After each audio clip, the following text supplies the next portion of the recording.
What is up, peoples? You guys want to see what's inside one of these garage door opener safety sensors? So I'm not sure if this is a receiver or a transmitter, and the video title is probably going to say which one it is. Although there is a bit of text here on the case that says red is the transmitter, green is receiver, and I'm assuming that might be talking about this LED on the end. This is green, so I guess this is a receiver. A friend of mine gave this to me. He replaced it in his garage because apparently this one stopped working. So don't need to fix this or anything. We're just going to tear it down. Now, as far as these sensors go, this is probably the longest one of these I've ever seen. Usually they're pretty short or like small and compact. Like they'll, maybe like be like that long compared to where the rail sits. But yeah, definitely this one sticks out like way long. So I think we're gonna start by. I mean, there's no screws other than these terminals here. So this here piece looks like it apparently supposed to pop out because we can't pop this open there. This is gonna stop it. So there we go. Just yanks out. Let's pop this in here. And you can see it's already kind of loose there, but it's like we're going to just have to pop it around. I'm not sure like where exactly little snaps or whatever are. There we go. That snapped open. There it is. It looks like got a few little snaps right there. There you go, and everything went flying. All right, so I mean, this is everything that makes up this little device. We can already see the problem right there. All of that corrosion on the board. We'll get out the microscope here in a minute and take a look inside of that and see what that all looks like. But a very simple device. Not a whole lot to see in here. We see this LED, two electrolytics. That there is the receiver sensor, or very corroded terminals, and some resistors down there. Looks like maybe like a capacitor and some other things that we'll have to clean this up to get a better look at. And as far as how this thing assembles, yeah, it's got two snaps right there, and those latch into the opposite side there. So this board just kind of sits in here like this, and then it's got the lens that goes right there. So light comes in, goes through the lens, and then it hits the sensor. So let's get this back out so we can take a better look at it. And that is what that looks like up close. You can see it's extremely crustalicious. Got some corrosion right there on the pin of that sensor. Some devices here, extremely crusty and corroded. Got another little transistor right there, looks like. Diode. Yeah, it's in pretty bad shape, so I'm assuming maybe like rain got in through that side of the garage or something, landed on this thing, started corroding it to the point where it just wasn't working anymore. We'll clean all this up right there so we can get a better look at it. The opposite side of the board. See all that right there. The solder mask here looks like it got underneath it. It started peeling up. So that's all damaged. Now that board down there has a date of November 4th of 2013, looks like. Yeah. Spray some alcohol in there. I'll use a little brush. See what that all looks like.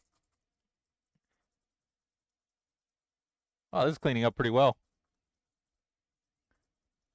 That's good. We'll be able to get a good schematic out of it. Cool. Well, drop a schematic. We'll be right back. All right, people. Sorry to keep you waiting. I hope I wasn't gone too long. But here we are. Got a schematic. And I've double checked it and everything seems correct. So I hope I didn't make any mistakes. Now, if we take a look, first thing I want to point out here is, once again, we've got these resistors that are marked with both numbers and letters. And if you didn't watch the automaton video, we'll just kind of quickly go over this again.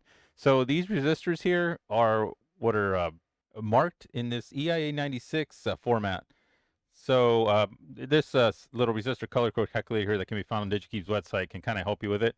Not sponsored by DigiKey or anything. This is just one of the websites that I found that made this easy to figure out. So we scroll down right here, and so we can punch in those values. So for example, the 30C, which we have two of, we just do 30C, and we see that those resistors are 20,000 ohms or 20 k ohms. And then for the 01Bs, we just say 01B. We see that that's 1 k ohm. And then we have a 01D. So we say 01D. There we go. That's 100 ohms or 100,000 ohms. So 100 k ohms. All right, there we go. I've changed everything to values that are much easier to read.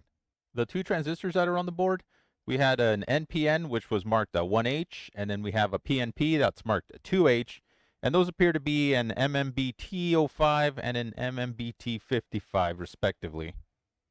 The receiver or the infrared detector that's on the board, I wasn't sure exactly which number to look at because there was a couple numbers on there, but it appears that it is this 4138, and there's also a little V marked on the package. And that appears to be a TSMP 4138. And since it has that little V there, I believe that it is a V-Shay component. As we can see, it looks pretty much identical to this, except that it was encased in that little sort of like metal shield, which also kind of helps support it so it doesn't like wobble around and stuff. So we can look down here. We see we got a little block diagram. So it's got the positive voltage input right there. It's pin number 3. Ground is pin number 2. And then the output is pin number 1. And pin number 1 here is got that pull up over to the 5-volt side or the voltage input side. And then when this transistor is active, it pulls that pin down to ground. So that's how it can change state. You got a little application circuit down here. It looks like this is for an infrared repeater. So you would use one of these sensors here along with some transistors, and these are probably going to be like infrared LEDs, so it can take like a signal and boost it out so that it can go further or whatever. Now we saw that this thing only uses 2 wires, and those wires both provide power and also the signal going out to the garage door opener. So first, let's kind of take a look at how power or how this device is powered. Let's assume that there's 12 volts present on these 2 wires. I don't know the actual voltage that's being used in this system, and I don't know if it's DC or AC, but I have a feeling it's probably DC. So let's say we got 12 volts coming in. We'll say this side's positive and this one's negative. So the positive would basically flow through here, making this rail here positive, and this side here would be the negative rail, which would basically go through here, or negative would be down here. So it'd be using this diode and that diode to provide power to the circuit. Let's say we had it reversed, that this was negative and this was positive. Then for the negative, we'd have this diode here being used, and that would make this side negative. And for the positive, we'd have positive going this way. So either polarity, you're going to get like negative down here and positive down here. So it doesn't matter which way the wires are hooked up. But okay, we know that this side here is going to be positive. So that goes over here. It goes through this LED. That's the green LED, which then goes through a 510 ohm resistor. And then to the positive of this 100 microfarad 16 volt capacitor. Positive also goes through this 24 ohm resistor here that's connected in series with the NPN transistor. And we see that the emitter of the NPN transistor is connected directly to the negative side. So this here is what's actually being used to send a signal back out through the 2 wires that are providing power to the unit. So then this here, I wasn't entirely sure at first, but it turns out that it's a Zener diode. And I didn't know which voltage it was exactly because I kind of found a data sheet that seems to kind of match what this was, but the marking that was on the diode itself, I didn't see, like a voltage designated for that on the data sheet. So what I did is I took my little power supply, and I hooked it up basically what would have been like to this line here through a 100 ohm resistor, and that went to the positive of the power supply. The negative of the power supply hooked up just basically down here. And then I hooked up my multimeter. I clipped it between like what would have been this pin and the negative. And then I started turning up the power supply little by little, like a volt at a time, until I saw that it basically locked on at like 5 volts. And that's when it stopped, like the voltage stopped rising. So it appears to be like a 5.1 volt Zener diode. Now that we've got a regulated 5.1 volts on this side, that's both used to power the sensor and also as part of the signal propagation circuit here with this transistor and these resistors and capacitor. All right, the people. So now let's see if I can explain the way that I believe the signal propagates through this little board in a clear and concise manner, because I'm actually re-recording this. The first time I tried to do it, I feel like I sounded like a complete train wreck. And I hated it. So I'm not only this part, but actually re-recorded a few of the previous moments in this video. So yeah, let's give it another shot. All right, here we go.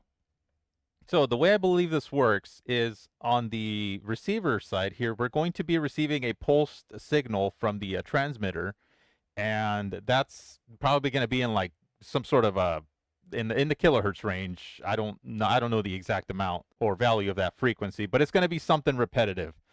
And that's going to be coming out here through pin number 1, which is going to go through this 20K resistor and through this capacitor here. And that's going to be fed into the base of the PNP transistor. Now, because that signal is turning on and off, then that's going to allow the positive side here to be switched over to this the collector of the transistor. And I believe this transistor here is actually doing a double duty, and I'll explain why I think that is. So, okay, let's say, yeah, we are getting that pulse signal. It's coming out here through the collector, and that goes through the 1K resistor and then through this other 1K resistor. Because the total value of these two resistors is going to be smaller than this 20K, we're going to get a positive signal here at the base of the NPN transistor, which is going to cause this one to start turning on and off at the frequency that's coming in through the sensor. So what that's going to do is it's going to be shorting the positive line to the negative line through the transistor and this resistor up here, this 24 ohm resistor. So what that's going to do is it's going to make the voltage coming in sag just a little tiny bit at that particular frequency. And so that's going to be picked up on the garage door opener side. There's going to be some circuitry in there that's going to be able to detect that frequency on the being present on that voltage rail. Now, I mentioned that I believe this transistor here is sort of doing like a double duty. Well, if you've ever paid attention to one of these safety sensors, you'll notice that when you block the signal on this side, the LED that's on the back of the unit will turn off. However, there's really nothing in like line with the LED here that would be able to like, make it completely turn on and off. As we see, it just goes through here and it goes to the positive of this capacitor. But let's say we ignore that all this here is present. Let's pretend that it's not there, and just to say I'm just going to delete it like that. Well, if we got positive here and we've got negative here, this LED is not going to light, because once this capacitor here is fully charged, there's going to be like no current flowing through it. However, in the circuit here, we have this diode in place, or this Zener diode in place, which is going to be pulling this line down to the 5.1 volts, which is going to mean that there's a difference here of about 7 volts, and that's how this LED can light up. But this resistor here is kind of high, so this LED is probably going to not light up very brightly if it's just the 5.1 volt Zener here. And so what I believe is happening is when this transistor here is pulsing, because there's a 20K ohm resistor here that's basically in series with the ground going all the way up to over here, when it's pulsing, it's probably pulling this line here just a tiny little bit lower, which is going to allow a little bit more current to flow through the LED, and that's going to allow it to light up brightly so that you can see if the unit is working or not. And this thing here pulsing and causing this line here to like maybe drop a little bit is the whole reason why this sensor here is not connected directly to the 5.1 volt here. It goes through the resistor first, this 100 ohm resistor, and then it's sort of like buffered by this other 100 microfarad capacitor. And then we have another secondary capacitor here that looks like that's maybe just for like a little bit of like decoupling or whatever. So that way the voltage over on this side here going to the sensor can remain a little more steady, but this one here can pulse and maybe like sag a little more, even though it does have another capacitor here. So we can see that both of these capacitors are fairly large for this like little tiny circuit. So now let's see what would happen if we interrupt the signal coming into the sensor. So now if there's nothing coming into this sensor, I don't know if its normal state is for this line to be low or high. I guess I'd have to look at the data sheet for that. But in either situation, whether it's high or low, this capacitor here is going to block that state. So let's, for example, say that this line here was low. That's going to make this side here negative, and because this side here is positive through this 100K resistor, this side's going to become positive, which is going to cause this PNP transistor here to turn off. Now, let's say this was high. Okay, let's say it's high. We'd have a positive here, but then we see we also have positive here, so this capacitor is going to be doing nothing. So this is still going to get pulled high, so this transistor is going to be turned off. So we see either situation, this transistor just is not going to do anything. So if that's the case, then that means that this line here is not going to get pulled up towards positive.